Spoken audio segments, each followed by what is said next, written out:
নমস্কার, গ্রাম বাংলার রান্নাঘরে আপনাদেরকে স্বাগত জানাই।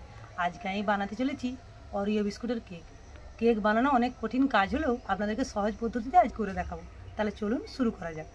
অরিও কেক বানানোর জন্য উপকরণগুলি লাগবে: 2 প্যাকেট অরিও বিস্কুট, দুধের সর, দুধ, চিনি, ময়দা। প্রথমে বিস্কুট প্যাকেটগুলো কেটে একটি পাত্রে ঢেলে নেব। বিস্কুট থেকে এক একটা ক্রিম বের করে নেব। বিস্কুটগুলো ভেঙে মিক্সিতে দিয়ে দেব।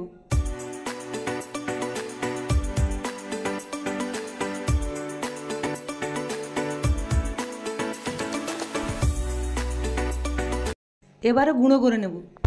গুঁড়ো হয়ে গেছে, একটি পাত্রে ঢেলে নেব। বিস্কুট গুঁড়োর উপরে 1 চামচ ময়দা আর দুধ দিয়ে ভালোভাবে ফেটে নেব।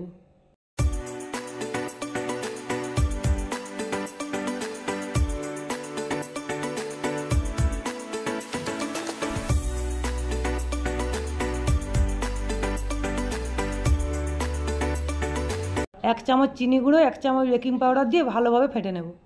সিলভার বাটিতে একটি ব্যাটার পেপার দিয়ে তেল মাখিয়ে নিয়েছি। এবারে ব্যাটারটা বাটিতে ঢেলে দেব, দিয়ে সেট করে নেব।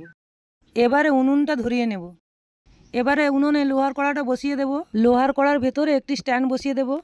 স্ট্যান্ডের উপরে কেকের বাটিটা বসিয়ে দিয়ে 20 মিনিট ঢাকনা দিয়ে ঢেকে রেখে দেব। এই ফাঁকে কেকের উপরে দেওয়ার জন্য ক্রিমগুলো তৈরি করে নেব। ক্রিমের উপরে 1 চামচ দুধ দিয়ে ভালোভাবে ফেটে নেব। এবারে একটি পাত্রে দুধের সর নিয়ে নেব। দুধের সরের উপরে 1/2 চামচ ময়দা দিয়ে ফেটে একটি ক্রিম তৈরি করে নেব।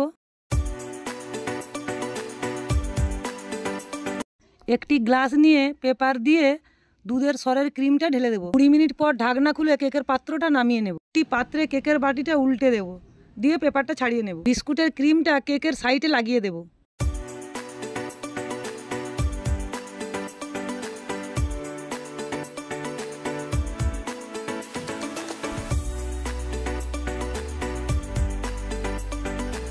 এবারে দুধের সরের ক্রিমের পেপারটা কাঁচি দিয়ে কেটে দেব। কেকের ভেতরে সরের ক্রিমটা দিয়ে সুন্দরভাবে সাজিয়ে নেব।